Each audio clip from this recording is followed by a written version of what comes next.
같이 9절부터 20절까지 같이 읽도록 하겠습니다. 요한계시록 1장 9절로 20절의 말씀 같이 한 목소리로 봉독하겠습니다. 시작. 나 요한은 너의 형제요 예수의 환난과 나라와 참음에 동참하는 자라.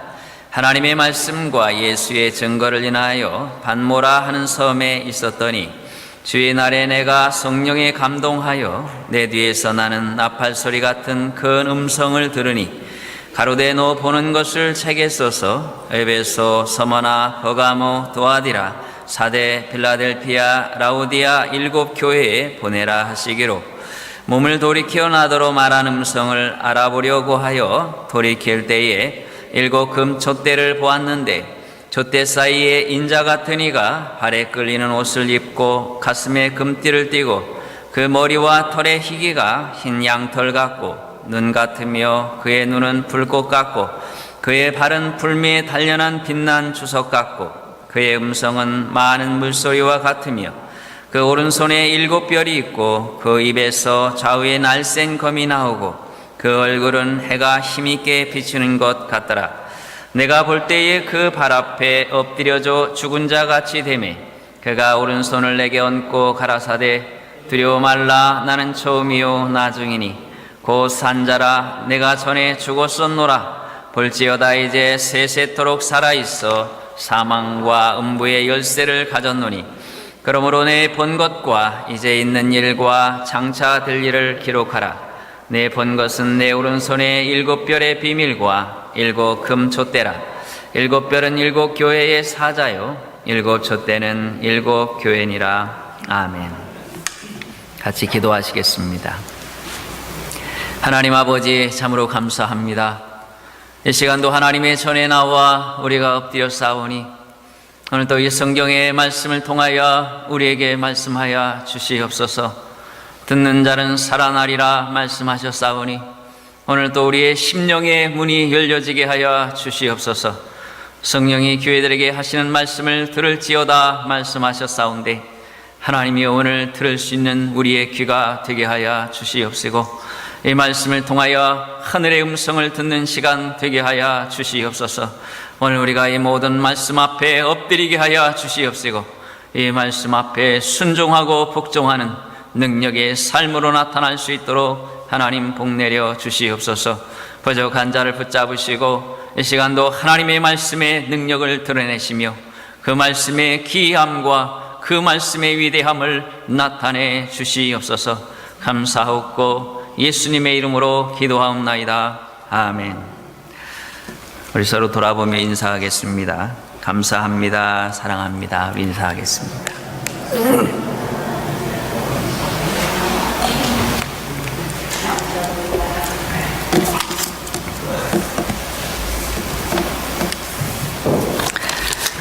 오늘 읽은 말씀을 통해서 교회를 거니시는 주님이라는 제목으로 함께 말씀을 나누도록 하겠습니다. 오늘 먼저 우리 교회 창립 25주년을 맞이했습니다.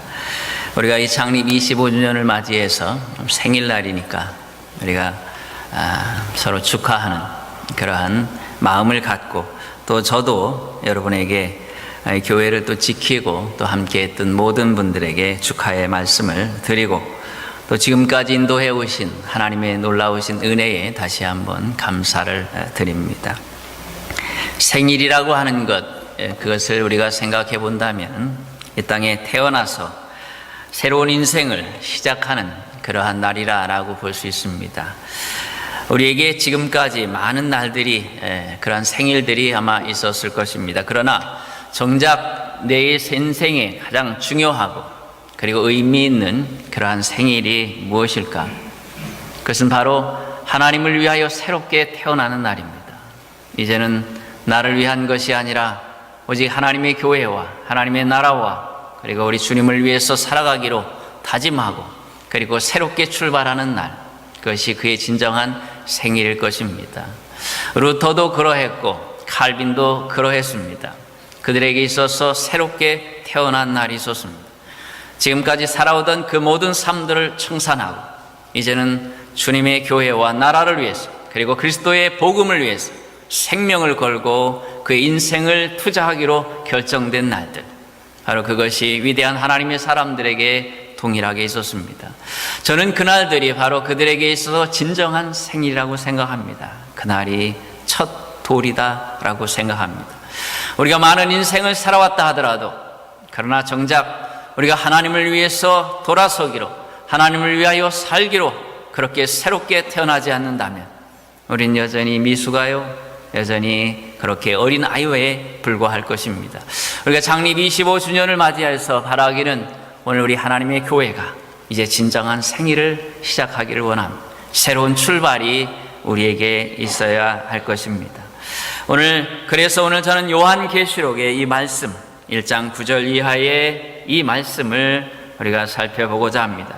교회에 거니시는 주님, 하나님의 교회 속에서 임재하고 계신 그분의 모습을 우리가 살피고자 합니다.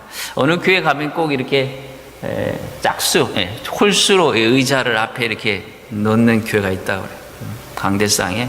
그리고 그 가운데 그 세 번째, 아니면 어쨌든 그 가운데 해당되는 그 의자는 이렇게 비워놓는다고 그래요. 누구도 그곳에 앉지 않는다고 합니다. 그래서 사람들이 왜 그렇게 하죠? 라고 물었다고 하죠. 그랬더니 그 교회 목사님이 이렇게 말했습니다. 이 자리는 누구도 앉을 수 없습니다. 이 자리는 우리 주님께서 앉으시는 자리입니다. 이곳에 우리가 예배하는 순간에 주께서 와 좌정에 계십니다. 우리 모두는 바로 그 주님께 예배하는 것입니다 하고, 누구도 이 자리에 앉지 마십시오. 나를 포함해 그 누구도 이 자리에 앉히지 않을 것입니다 라고 그렇게 이야기했다고 합니다. 자, 우리가 하나님의 교회를 섬기면서 우리가 하나님의 교회 속에 왜 우리는 여기 와 있을까? 온마을 장로교회의 이 시점에 우리가 이곳에 있는 이유들이 무엇일까 하는 것도 분명히 정립할 필요들이 있습니다. 어쩌다 보니까 이곳에 앉아 있는 것인가, 아니면 하나님의 뜻과 계획이 있어서 이곳에 있는 것인가, 오늘 우리는 왜 여기 있을까? 바로 그 질문에 대한, 그 의문에 대한 답을 이야기하는 것이 오늘의 말씀입니다. 우리가 아는 바와 같이 이 말씀을 기록한 그 사도 요한, 저 요한 복음을 기록했던 위대한 사도입니다. 예수 그리스도를 만난 이후에 모든 제자들이 다 도망갔지만, 그러나 십자가의 그 끝까지, 마지막까지 십자가 밑에 갔던 유일한 제자 중에 하나가 바로 사도 요한입니다. 이렇게 한평생 주님을 사랑했고 주님을 위해서 살았던 그입니다. 그런데 90이 되어서 90이 넘어서 지금 이 사람은 반모라고 하는 저 머나먼 섬에 유배되어 와 있습니다. 90이라는 나이는 아마 그 인생 속에서 그 손주들의 재롱을 받으면서 그 여생을, 그 마지막을 평안하게 그렇게 지내는 그러한 나이일 것입니다. 그런데 바로 이 사람이 지금 90이 넘어서 반모섬에 유배되어 와서 그곳에서 쓸쓸하게 홀로 지내고 있습니다. 자, 이러한 상황 가운데서 그의 마음속에 분명히 이런 생각이 들었을 것입니다.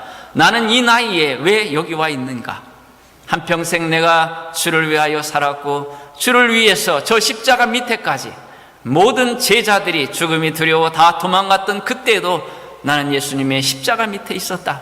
그리고 한평생 하나님의 나라의 복음을 전하기 위해서 여기까지 달려왔는데 왜 90이 넘은 이 나이에 나는 이 외딴 섬 반모섬에 그 머나먼 곳에 유배되어서 이곳에서 인생을 마쳐야 하는가라는 의문이 들었을 것입니다. 자, 그것에 대하여 그가 내린 결론이 오늘 9절의 말씀에 나타나 있습니다. 여기 보니까 그는 이렇게 변화합니다. 나 요한은 너의 형제요 예수의 환난과 나라와 참음에 동참한 자라. 하나님의 말씀과 예수의 증거를 인하여 반모라 하는 섬에 있었더니 라고 변하고 있습니다. 자, 자신이 여기에 있는 이유가 있다는 것입니다. 내가 왜 90이 넘어서 이 반모섬에 유배되어 와 있는가? 이곳에서 어찌 보면 쓸쓸해 보이고 처량해 보이는, 또 어찌 보이면 비참해 보이기까지 하는 이러한 삶을 살아가고 있는가? 그 이유가 있다는 것입니다. 그 이유를 설명하면서 그는 자신이 누구인가 하는 것을 설명하고 있습니다. 바로 그것은 다른 것이 아니라 첫 번째로 형제라는 표현을 씁니다. 이 형제라는 이 표현이 아델포스라는 표현인데, 이것은 신약의 성경에서 이런 표현입니다. 예수님을 따르는 무리들, 이러한 무리들을 총칭해서 표현할 때 형제라, 이런 표현을 썼다고 하는 것이죠. 결국 자신을 소개하면서 내가 형제요 라고 표현하는 것은 나는 예수 그리스도를 따르는 무리입니다. 나는 예수 그리스도를 따라 사는 사람입니다 라는 것입니다. 내가 왜 이곳에 와 있는가? 바로 우리 주님이 걸어가신 그 고난의 길, 십자가의 길을 걷다 보니 내가 여기 와 있습니다 라는 것입니다. 잘못된 길로 온 것이 아니라는 것입니다. 주님을 따라오다 보니 여기에 이르렀다고 하는 것입니다. 늘 우리가 하나님의 말씀을 따라 주님을 따라 살다가 다가오는 그곳, 내가 도착하는 그곳, 그것은 후회가 없는 곳입니다. 그것은 그 어떤 미련도 없는 것이고, 그곳에서 어떤 낙심과 좌절이 필요 없는 곳이라고 하는 것입니다. 왜냐하면 그것은 우리 주님을 따라온 것입니다. 내가 주님을 따르는 그 무리로서, 그 형제로서 내가 지금 여기 와 있는 것이라는 것이, 오늘 우리가 주님을 따라가면서 늘 기억해야 하는 것은 바로 그것입니다. 나는 지금 주님을 따라가고 있다는 것입니다. 예수 그리스도 그분, 나를 위하여 십자가의 길을 가셨던 그분을 뒤따라 나도 지금 그 고난의 길을 가고 있는 것이라고 하는 것이죠. 그러므로 내가 여기에 있는 것은 결코 비참한 것이 아니라는 것입니다. 주님을 따라온 결과라는 것입니다. 그것이 무엇이든 주님을 따라서 온 결과라면 그것은 자신이 영광스럽게 생각하겠다는 것입니다. 우린 그 어떤 환경의 그 특징을 바라보려고 합니다. 그 환경이 얼마나 절박하고 얼마나 힘들고 어려운가 하는 그 이야기를 하려고 합니다. 그러나 오늘 여기서 이 사도 요한은 그 이야기를 하고 있지 않습니다. 내가 왜 여기에 이를 수밖에 없었는가 하는 자신의 신분을 이야기하고 있다고 하는 것이죠. 늘 우리가 하나님의 백성들은 신분에 의하여 사는 사람들입니다. 그 환경이 아니라 그 환경 속에서 내가 이 환경을 살아오는 동안 내 신분으로서 이곳에 이를 수밖에 없었다고 하는, 내가 하나님의 우리에게 주신 그 신분에 충실했다면 지금 이 환경은 내가 감사함으로 느끼고 있는 것이다 라고 말씀하고 있는 것입니다.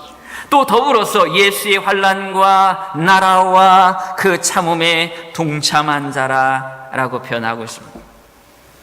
여기 동참한 자라는 표현은 함께하는 사람, 그리고 함께 공유하는 사람, 그 무언가를 함께 나누고 함께 공유하는 그러한 사람들을 표현합니다.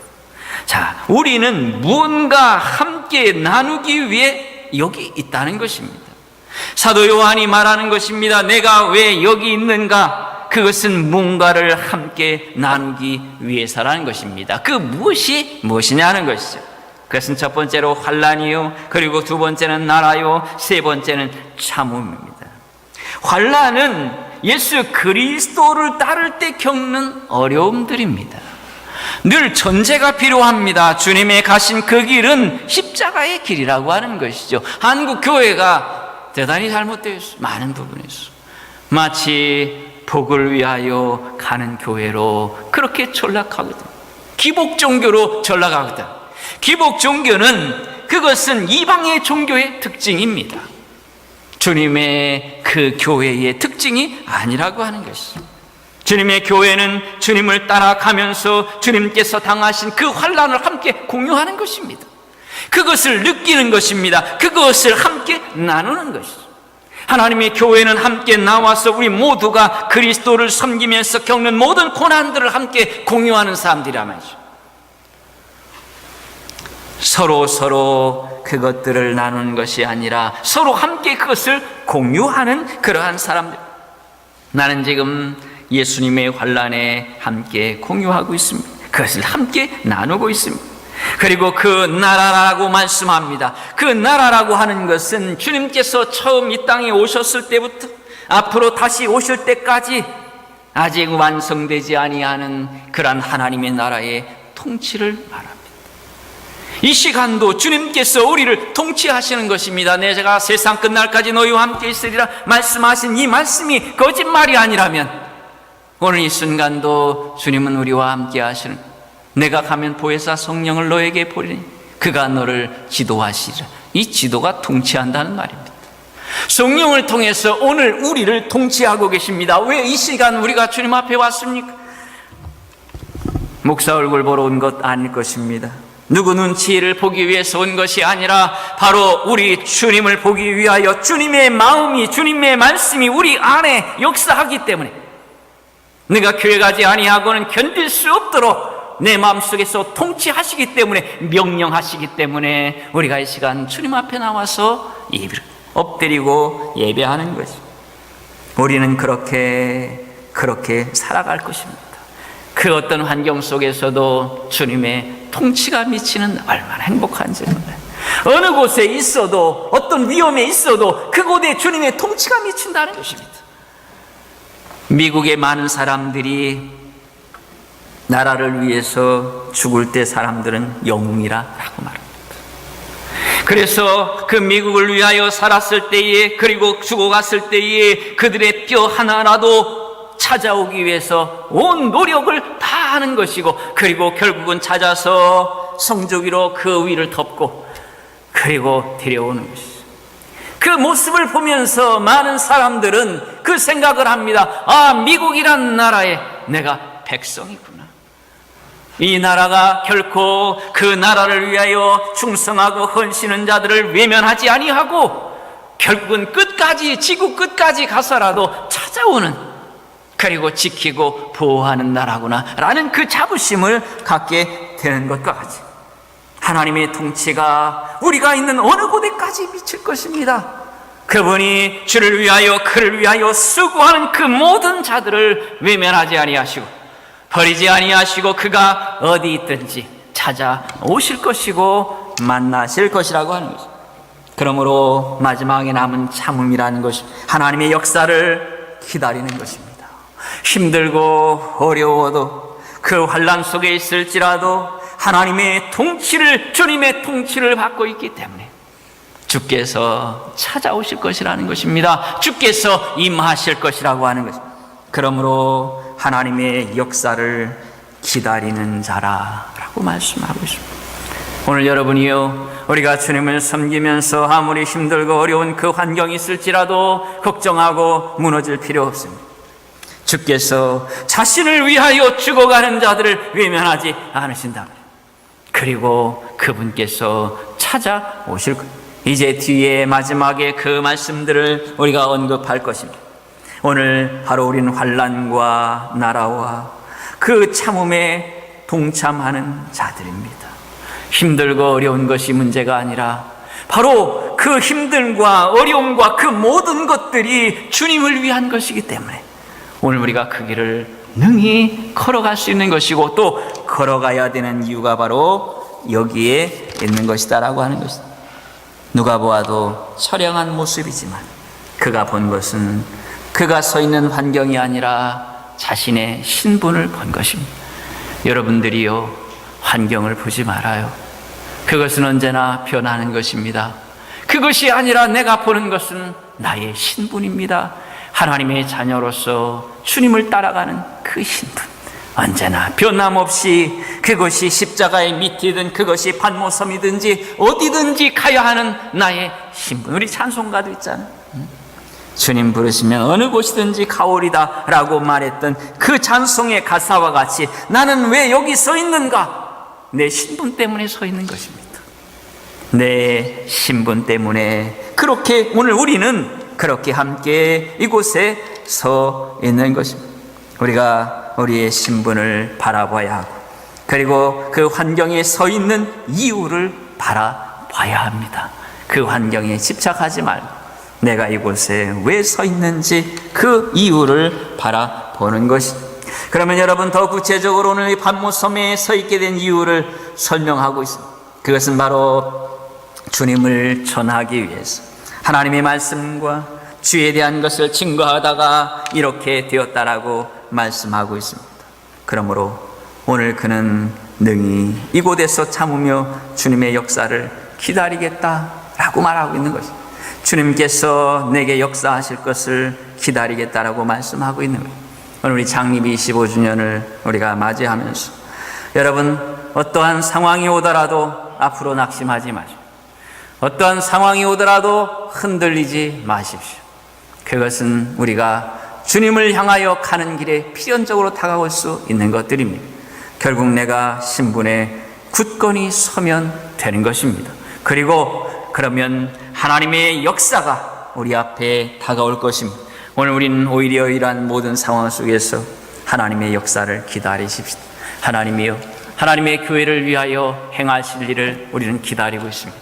하나님의 교회에 역사하실 그것들을 나는 바라볼 뿐입니다.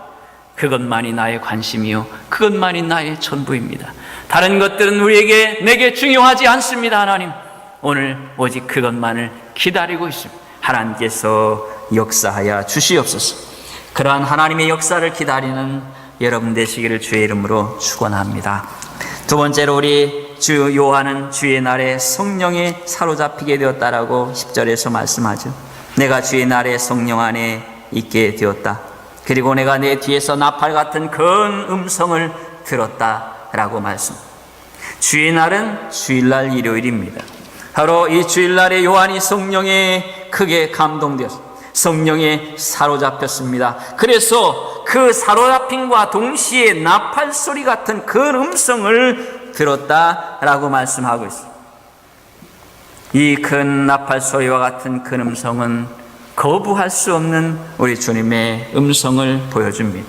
그리고 대단히 급한 그러한 말씀을 지금 주고 있습니다. 너는 써라. 직역을 하면 너는 써라, 너는 보내라.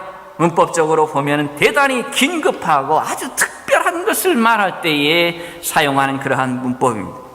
결국 지금 요한이 본 환상, 그리고 7교회에 보내야 될 그 주님의 그 말씀들, 그것들을 전해야 한다는 것입니다. 7교회에 대한 말씀들 우리가 대충 압니다. 어떤 데는 장점을 이야기하고 또 어떤 데는 단점을 이야기합니다. 그리고 회개하고 돌이키라는 것입니다. 지금의 모습들을 때로는 격려하면서 때로는 잘못된 것을 말합니다. 잘못과 그리고 격려가 함께 있는 것입니다. 모두 다 격려만을 들으려고 해서는 안 됩니다. 하나님의 교회 속에서 우리가 말씀을 통하여 책망을 들어야 합니다. 이 시대가 하나님의 교회 속에서 책망의 설교들이 다 사라져버렸어요. 모두 잘되고 모두 축복받고 모두 형통할 것이라는 이러한 설교들이 하나님의 강단들을 채워나가고 있습니다. 이것은 하나님의 말씀을 기만하는 것입니다. 어디 하나님의 말씀에 그저 칭찬과 그저 상급과 축복만을 이야기하고 있습니다. 7개를 이야기하면서도 분명히 그들의 장단점을 아주 예리하고 날카롭게 그리고 가슴 아프게 지적하고 있습니다. 그리고 그들로 하여금 회개하라고 말씀하고 있는 것입니다. 우리에게 있는 장점들은 계속해야 하지만 그러나 우리에게 잘못된 것들은 단호하게 끊어버려야 합니다. 하나님의 말씀을 들을 때에 우리는 그것을 하나님께서 지금 나에게 명령하는 것들로 말씀을 들어야 합니다. 오늘 여기 좀 전에 제가 문법을 말씀한 것과 같이 언급한 것과 같이 그것은 대단히 긴박하고 시급한 것이라는 것입니다. 하나님의 말씀을 들을 때 내가 회개하고 돌이키고 새로운 열정을 가지고 출발하는 것은 그것은 미룰 수 없는 지금 바로 해야 될 긴급한 사안이라는 것입니다. 하나님의 백성들이 설교를 들을 때에 그냥 듣습니다. 듣고 언제 써먹을 것이 있을 때 써야지 하는 생각으로 듣고 있습니다. 그러나 성경은 그런 식으로 말하고 있지 않다는 것이, 지금 내가 듣고 행하지 않으면 안 된다는 것입니다. 지금 해야 한다는 것입니다. 여러분이요, 지금이 바로 은혜 받을 만한 때요, 구원의 날이라. 고린도후서 6장 12절에서 말씀합니다. 여러분, 우리가 게으르지 말고 이제는 부지런하여 주님을 섬겨야 합니다. 언제부터 할까요? 주님 오신 다음에 할까요? 아닙니다. 오늘 이 말씀을 들은 바로 이후부터, 지금부터 우리가 열심을 가져야 하고, 그리고 여러분의 잘못된 것들을 단호하게 끊어버려야 합니다. 자신만이 아는 것들을 끊어버리십시오. 자신들이 가지고 있는 그 잘못된 것들을, 그리고 그 모든 것들을 단호하게 지금 끊어버려. 그것이 여러분이 진정으로 생일을 맞이하는 그러한 부분이 될 것입니다. 이제 이 이후에 계속되는 이 말씀들은 간략하게 말씀하고 마치도록 하겠습니다. 일곱 교회의 그 상징들을, 이 일곱 교회의 촛대는 일곱 교회를 상징합니다. 그런데 그곳에 주님께서 거니시는 모습이 쭉 나오고 있어요. 주님의 영광스러운 모습을 그가 보았는데, 그리고 그들이 촛대들의 한가운데, 그리고 촛대들의 한가운데서 이렇게 표현하고 있어요. 그리고 발에 끌리는 옷을 그분이 입었다라고 표현하고 있어요. 가슴에 금띠를 띄었다라고 표현하고 있습니다. 그리고 머리털은 털의 그 희기가 양털 같다고 했습니다. 그의 눈은 불꽃 같다고 그랬어요. 이 말씀들에 대한 자세한 것들은 이제 다시 한번 다음에 설교를 하도록 하겠습니다. 오늘 이 요한이 본 이 모습은 경이로운 그분의 모습이었어요.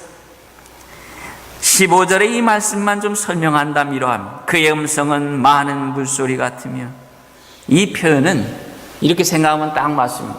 여러분 이과수 폭포를 가보셨나요? 혹시? 아니면 나야가라는 가보셨겠어요? 그 앞에서 그 쏟아지는 그 모습은 경이 그 자체입니다.